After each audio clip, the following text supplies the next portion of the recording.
Olá, seja muito bem-vindo a essa jornada do programa Viva do Yoga. É uma jornada para aquelas pessoas que são professores de yoga e que ainda não vivem exclusivamente do yoga, mas gostariam de viver.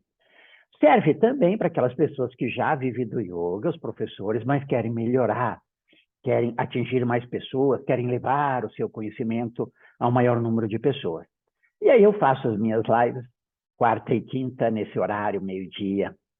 Bom, vamos lá. Hoje o programa, o episódio de hoje, como o Yoga Sutra de Patanjali pode afetar a sua jornada para viver do yoga.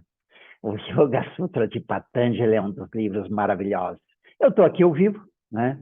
Aqui no meu celular, aqui no meu computador que grava, e aqui um outro computador que tem o plano da nossa jornada de hoje, o plano do nosso episódio, e eu vou acompanhando aqui para não perder nada.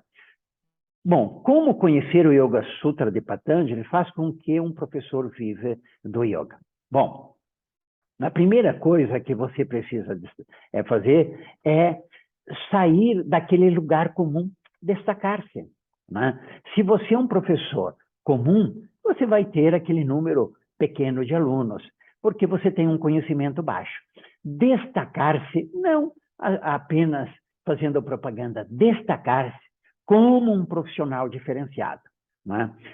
Bom, o Yoga Sutra de Patanjali é o principal livro de yoga, né, de todos os tempos. Por quê? Até o Yoga Sutra de Patanjali, o yoga vinha por dois caminhos.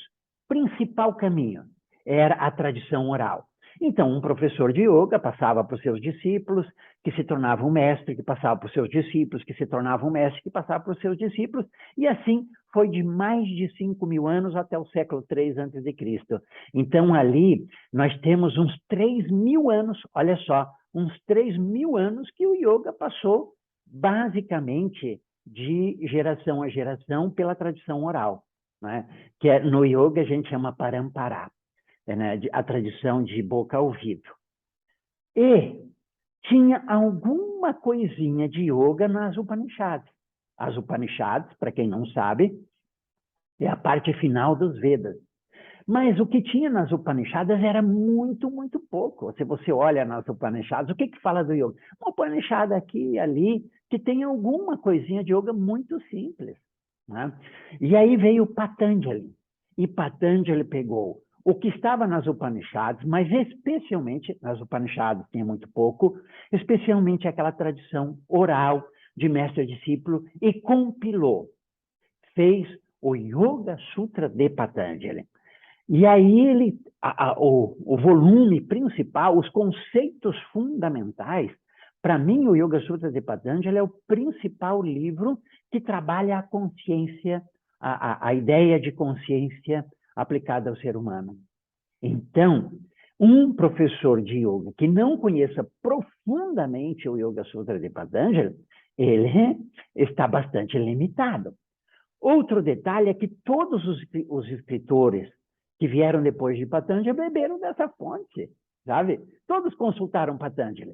E se tiver um autor de yoga que escreveu um livro ali e ele não conhece o Yoga Sutra de Patanjali, mude de livro, né? Não tem como. Bom, por isso o Yoga Sutra de Patanjali é tão importante. Tem que se aprofundar, não resolve o conhecimento profissional, superficial. Então, o que é o Yoga Sutra de Patanjali? É esse livro, o principal livro de yoga, que sistematiza o yoga. Por isso que algumas pessoas chamam o Patanjali de pai do yoga. Por que ele não é pai do yoga, sabe? Porque o yoga já existia 3.000 anos antes dele. Se a gente fosse dizer que alguém é o pai do yoga, a gente diria que era Shiva, que foi o criador do yoga. Mas por que Patanjali é tão importante, que muitos consideram como o pai do yoga? Porque ele fez essa sistematização. Esse livro é de extrema relevância. Mas só que ele é muito difícil de compreender, que nós veremos no decorrer do nosso trabalho de hoje. Então, o que é? O Yoga Sutra é esse livro que todo professor de yoga tem que saber com profundidade. E o que não é o nosso trabalho de hoje? Tem que se aprofundar, não resolve conhecimento superficial mais. Né? Para você viver do yoga, para você ter alunos, você precisa ter um conhecimento sedimentado. Aí você diz, mas Beth, estou começando agora. Sim, e eu já estou com 41 anos e continuo estudando. Só que quando você tem 5 anos de prática de estudos, tem um conhecimento. Se você para de estudar com 10 anos, você continua com o mesmo conhecimento. Mas se você continua estudando com 10 anos, você ampliou muito o seu conhecimento. Então, a jornada é essa. Benefícios. Né? O Yoga Sutra de Patanjali pode fazer a diferença entre viver ou não viver do yoga. Pode, pode. Porque aquele professor que não estuda, eu penso o seguinte, na minha percepção, um professor que deseja estudar yoga tem que estudar o Yoga Sutra de Patanjali. Se ele pulou o Yoga Sutra de Patanjali, ele lê o livro. Né? Alguns livros bons, porque tem vários livros bons, mas o Yoga Sutra de Patanjali precisa. Porque para você orientar o aluno, em muitas circunstâncias, você vai lá no Yoga Sutra de Patanjali. Eu digo para você que as principais orientações que eu dou para os alunos, os fundamentos das minhas orientações estão lá no Yoga Sutra de Patanjali. Então você precisa conhecer. Né? Ser um professor que dá aulas ou ser um professor completo, essa é uma das grandes diferenças quem estuda o Yoga Sutra de Patanjali profundamente ou não. Você pode ser um professor que dá aula, talvez aulas espetaculares, talvez aulas boas, mas para você ser um professor completo, e claro que a gente não é um professor completo do dia para a noite, mas para você ser um professor completo, você tem que se debruçar nos livros que são fundamentais, tipo o Yoga Sutra de Patanjali. Ele é único? Não, ele é o principal. Tem outros livros que você precisa se debruçar. Né? Falaremos isso em outro dia. Né? Um exemplo aí, né? Eu oriento os meus alunos baseado fundamentalmente no Yoga Sutra. Né? Um exemplo de algo importante, de alguém, o exemplo sou eu. Eu oriento baseado nos Yoga Sutras de Patanjali, as minhas principais orientações. Né? Objeções. Né? O que um professor poderia dizer para não estudar o Yoga Sutra? Já tentei ler e não entendi, porque o Yoga Sutra é difícil de penetrar. E eu vou dar um exemplo daqui a pouco, né? Só um exemplo que como mostra a dificuldade de você penetrar no Yoga Sutra de Patanjali. Então, muitos professores, eu li, né? Pareceu complexo, não entendi direito, e se você ler o Yoga Sutra de Patanjali até com uns 10 anos de prática, a chance que você entenda quase nada é muito grande. É muito grande, porque isso acontece só com você, não aconteceu comigo também. Aí, eu já estudei o Yoga Sutra de Patanjali não sei quantas vezes, mas talvez eu tenha estudado esse livro umas 40 vezes. Achou muito? Né? Talvez você tenha lido uma vez, talvez tenha lido dois. Ler não é suficiente, o Yoga Sutra de Patanjali tem que estudar. E aí, mas também aí você encontra o caminho, né? Eu tenho um curso que não... Bom, aí quando eu fiz o meu curso do Yoga Sutra de Patanjali, agora não está à venda, né, nesse momento, mas ele é um curso que tem 20 aulas teóricas de aproximadamente 50 minutos cada aula. Para você ter uma ideia que realmente aprofundar no Yoga Sutra de Patanjali é difícil. E, claro, você tem que fazer esses cursos, né, quem faz, numa linguagem compreensível, né? Numa linguagem detalhada, numa linguagem que facilite a compreensão. Bom, explicar um jeito errado de fazer esse tema. Né? Aprofundamento raso. Professores com aprofundamento raso não vão muito longe. Né? Você quer ser professor de yoga, quer viver de yoga e não tem tempo para estudar. Né? O seu aprofundamento é simples. Você está naquelas camadas superficiais do yoga, não vai funcionar. Então, um jeito certo de fazer. Ler, compreender não é só ler. O Yoga Sutra de Patanjali, a leitura é fácil e é rapidinha, porque é um livro de sutras, né? Daqui a pouco eu vou falar o que é sutra, e que é rápido. Mas uma coisa é ler, a outra coisa é compreender. Né? Então não basta ler, tem que compreender. Ou buscar conhecimento com quem leu. Né? Como esse curso, porque nesse momento eu não está vendo, mas esse curso que eu tenho.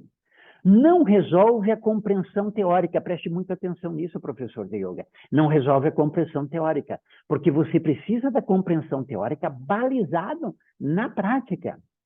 Você precisa de uma compreensão prática. O que é uma compreensão prática?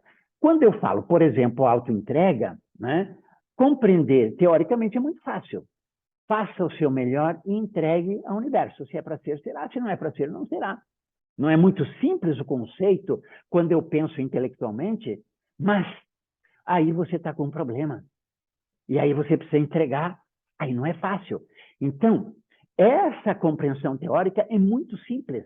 Agora, a compreensão prática que é o grande desafio. E o professor de yoga, que é completo e que caminha na direção de ser um professor completo, ele orienta para que o aluno dele saia da compreensão teórica e chegue na compreensão prática. E esse é um dos grandes desafios.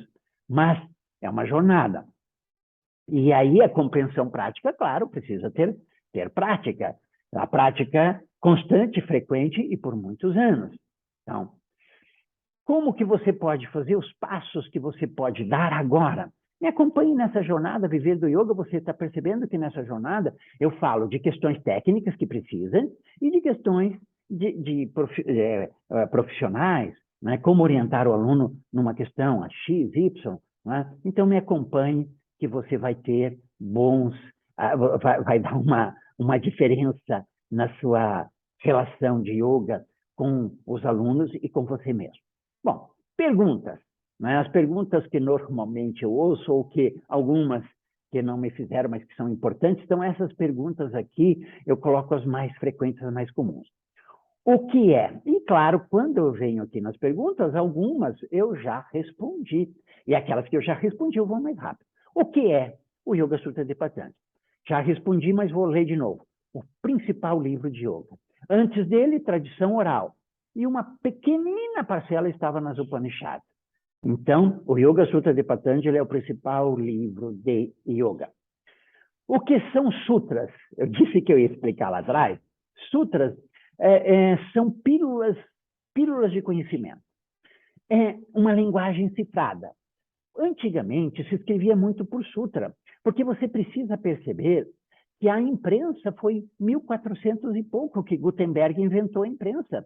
Antes de tudo, o livro era copiado né? Você escrevia um livro, para fazer um outro exemplar, você tinha que escrever de novo, alguém copiava. E lá na Índia era muito comum que os livros fossem escritos em bambu.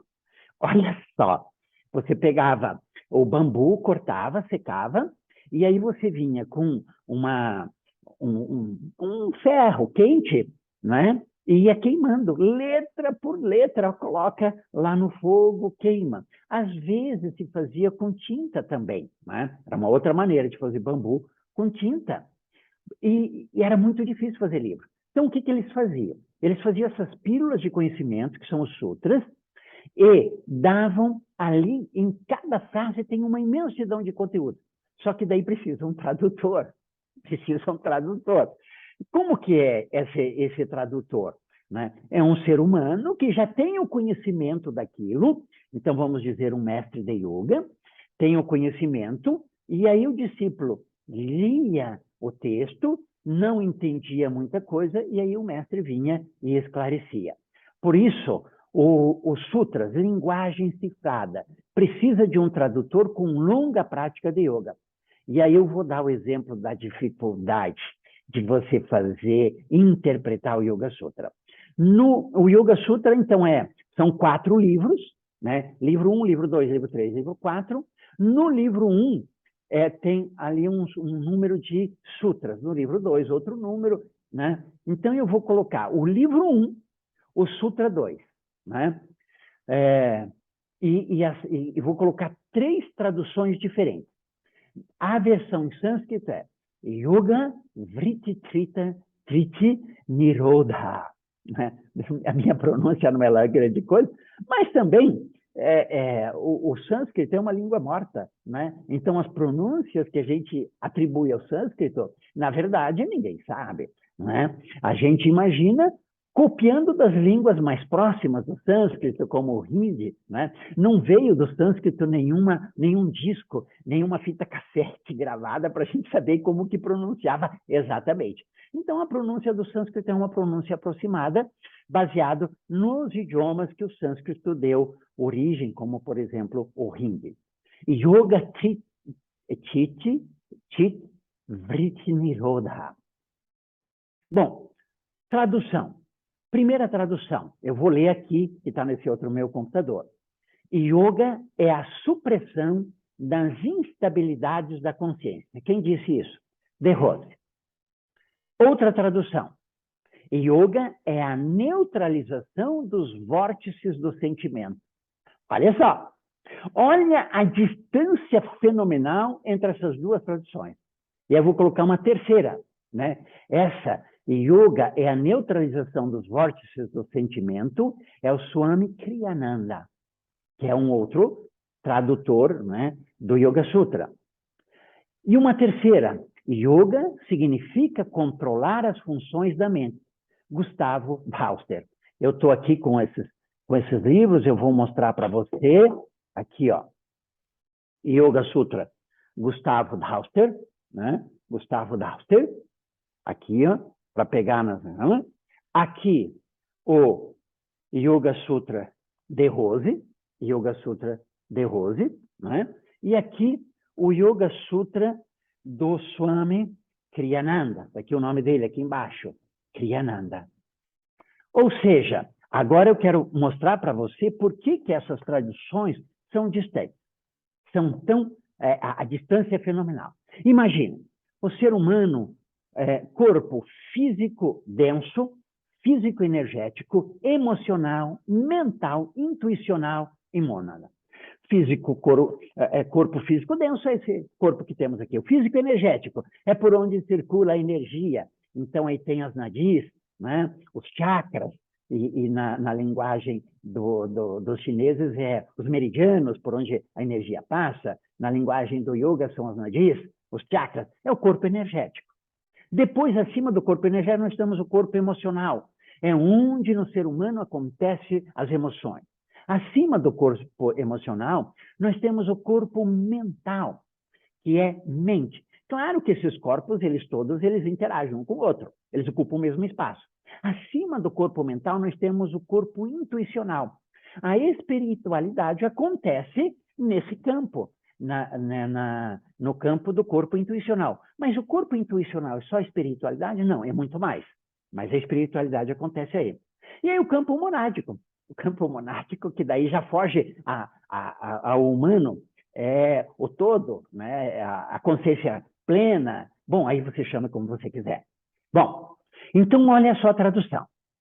Yoga é a supressão da estabilidade da consciência. A supressão, instabilidade de consciência. Onde acontece o fenômeno da consciência?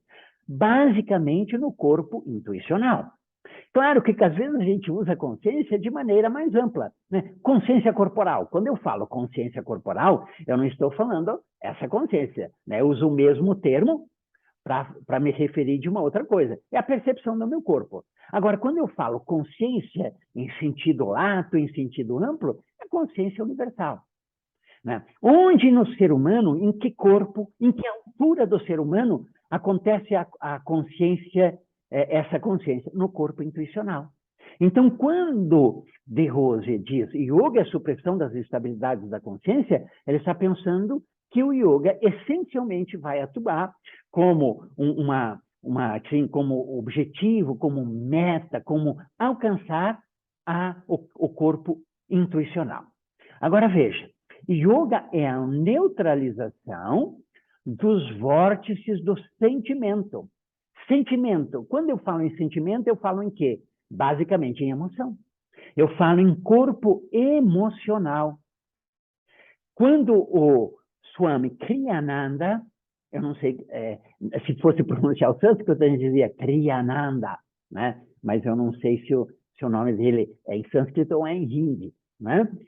Quando o Kriyananda fala em sentimento, então, neutralização dos vórtices.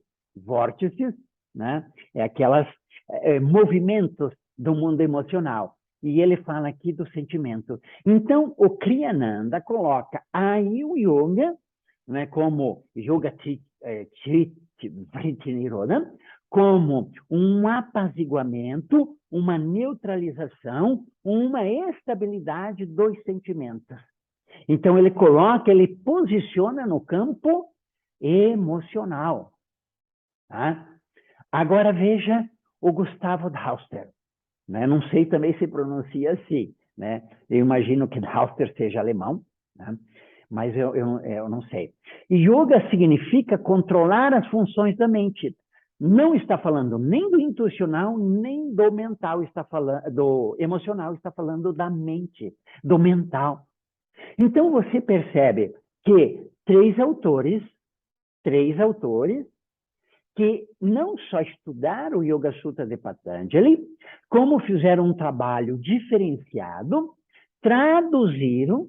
Então, não foi um estudo superficial, foi um estudo profundo. No segundo sutra, eles têm visões completamente diferentes. Se para você isso não é diferente, né? Yoga é a supressão da estabilidade da consciência, yoga é a neutralização dos vórtices do sentimento, yoga significa controlar as funções da mente.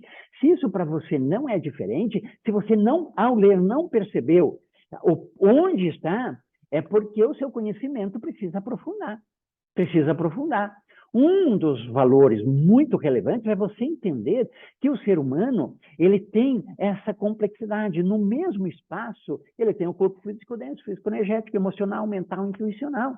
Então, às vezes, tem fenômenos que acontecem no físico, tem fenômenos que acontecem no emocional. E quer ver um exemplo? Não sei se você já ouviu falar em dor fantasma. A dor fantasma é o seguinte, o cara perde um braço. Ele sofreu um acidente e perdeu um braço. E aí, nesse braço, que não existe mais, ele sente dor. Né? E a dor é real, ele sente a dor. Mas se o braço não existe mais, onde está essa dor? Ela não está no corpo físico denso. Ela vai estar no corpo emocional. Talvez no corpo energético, mas no emocional com certeza, porque às vezes está no emocional e no energético. E aí você tem um aluno de yoga. E aí esse cara sente dores. Né? Será que essa dor é física? Ela está no corpo físico ou está no corpo emocional? Porque se ela está no corpo físico, a orientação é uma. Se a dor está no corpo emocional, a orientação é completamente diferente. E aí você, professor, já pergunta, vamos fazer um parênteses aqui, não é o tema da nossa aula, mas vou fazer esse parênteses. Como que eu sei se a dor é física ou emocional? A primeira coisa, quando um aluno sente dor, é você orientar para que ele vá ao médico. Então, se um aluno foi ao médico, fez todos os exames e não encontrou nada, né? O médico não encontrou nada, possivelmente essa dor é emocional, sabe? Então, aí, não adianta você orientar para ele fazer asana, não é asana que vai curar a dor dele, sabe? Eu tive um exemplo de uma dor de 7 anos, já contei aqui, em que eu fui no primeiro médico e depois de fazer os exames e fisioterapia, ele disse para mim uma frase: a sua dor não está nos livros de medicina. Olha só. Aí eu fui no outro médico, o resultado foi o mesmo, fui num terceiro médico, o resultado foi o mesmo. Aí o que eu fiz? Fui nos livros de filosofia, fui no livro de yoga e estava lá. Porque a dor não era no meu físico, a dor era no emocional, no corpo emocional, e aí eu fiz a caminhada e resolvi a dor. Você percebe como é importante esses corpos? E aí, claro, se a dor está no emocional, você tem que orientar de maneira diferente. Então, onde está o yoga? Está, né, ali, dependendo dos autores, ele vai estar em níveis diferentes. E se você continuar lendo comparativamente esses 3 livros, você vai encontrar diferenças fundamentais, diferenças significativas numa série de outros sutras. Essa é a principal, uma das principais razões porque o Yoga Sutra é muito difícil.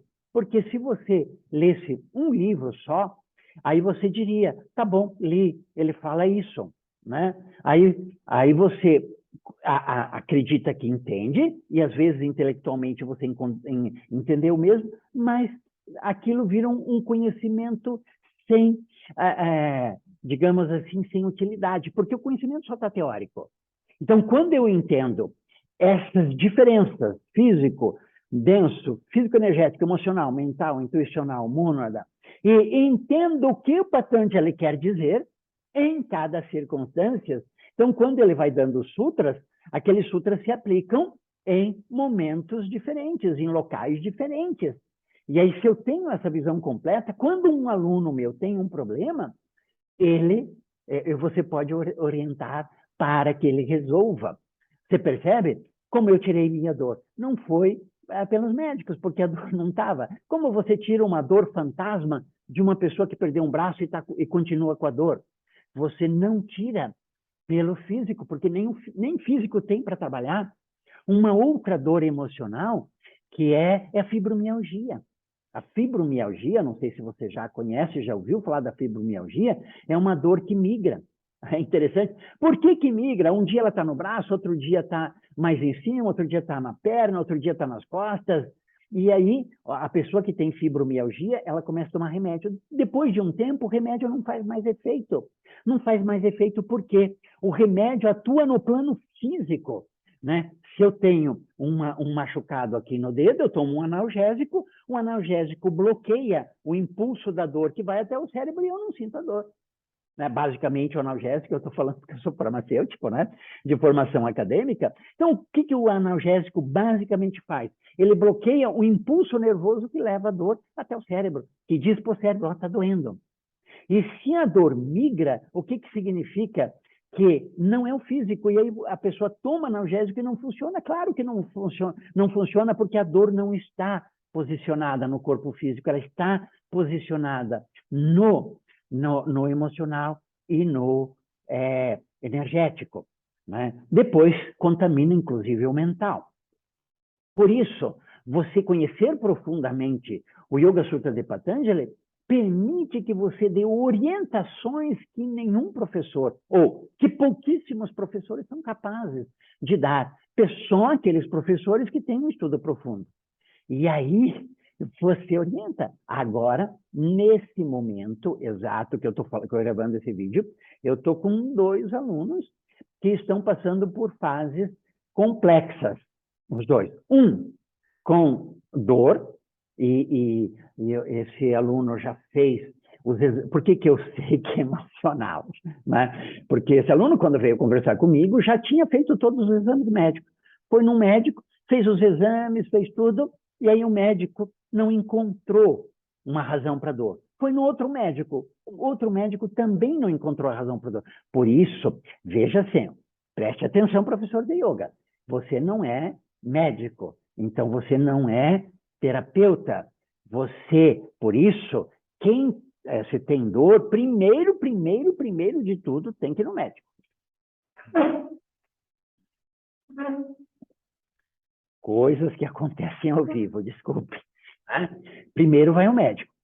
Se esse aluno viesse antes de ir ao médico, o que eu diria? Né? Está sentindo dor? Sim. Como é que está? Isso aqui já foi ao médico? Não. Então, vá ao médico, vamos descartar a hipótese médica. Descartar a hipótese médica, para mim, é ele ir ao médico e verificar que não tem nada físico. Bom, não tem nada físico. Então, o caminho é esse aqui. Aí eu tenho esse caminho porque tenho conhecimento de Yoga Sutra e porque eu vivenciei na prática, tive essa dor de 7 anos, essa dor me ensinou muito. Segundo aluno que eu estou com dificuldade nesse primeiro, e aí você tem condições de orientar. Né? Porque se o cara vai no médico, não encontra solução, aí está praticando yoga, você não sabe o que orientar. Você diz, vai fazendo sua prática de yoga, porque você não sabe, né? Aí ele continua fazendo, continua a dor, o que ele vai fazer? Ele vai parar de praticar.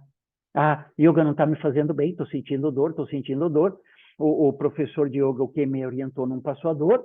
Aí ele vai num outro terapeuta, né? Aí o terapeuta diz, para de fazer yoga, vamos experimentar, você para de fazer tudo que você está fazendo, vamos começar do zero. Né? E aí ele para de fazer yoga. Né? E com conhecimento profundo, se a causa não é médica, se não tem uma lesão ali que causa dor, o yoga tem conhecimento para orientar, fazer essa solução. E o outro aluno que eu estou, não é uma questão de dor, É uma questão, ele está enfrentando o guardião do umbral. Já ouviu falar do guardião do umbral? Né? Se não ouviu falar, né? Quando um aluno seu evolui, quando você evolui, vai ter momentos muito difíceis na caminhada. E aí a gente chama esses momentos de guardião do umbral. Né? Então, eu estou orientando esses dois alunos.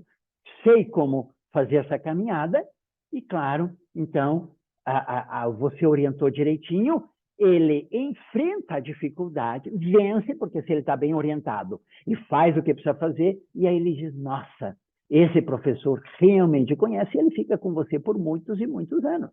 Né? Um professor, para viver exclusivamente do yoga, ele não pode perder alunos de bobeira, né? Por uma orientação que ele não saiba dar. E claro, e você diz, nesse período que eu estou na caminhada, você pode ter um mentor, né? E sempre estudando, sempre aprofundando. E nesse estudo, o Yoga Sutra de Patanjali você não pode deixar de ver. Ver não a leitura. Você viu que se você ler um livro, você vai ter uma coisa. Lê outro. Aí você nota, se você ler comparativamente, vai ter visões completamente diferentes. Onde aquele sutra atua, né? No físico denso, fisiológico, emocional, mental, intuicional, e aí, qual deles eu sigo? Como que eu faço? Né? E aí, se você ler um terceiro, a diferença vai ampliar. Ok? Bom, como surgiu o Yoga Sutra, já falei, o grande mestre Patanjali sistematizou. Então, vamos para frente. Qual é a importância do Yoga Sutra? Já falei, mas só vou ler a resposta aqui, né? Porque muitas coisas eu antecipo, e aí quando a gente chega na pergunta, a gente só dá uma lidinha. É o mais profundo tratado da consciência humana. A compreensão profunda permitirá orientar os alunos em inúmeras circunstâncias. Ok? Já falamos sobre isso. As pessoas confundem o que significa o Yoga Sutra? Não, as pessoas não confundem. As pessoas, a maioria, não conhecem em profundidade. Professores de yoga que eu tenho contato, que eu acompanho, e professores de yoga que eu não acompanho, mas quando a gente conversa, a gente percebe que a grande maioria não tem conhecimento profundo. Alguns nem leram. Outros leram aqui umas 2, 3 vezes, leitura, né, de um único autor. Né? Você viu que as visões são completamente diferentes? De um único autor, não se aprofundaram. Então, a grande maioria não conhece. Por que investir tempo e dinheiro no Yoga Sutra de Patanjali? Você quer ou não quer viver do yoga?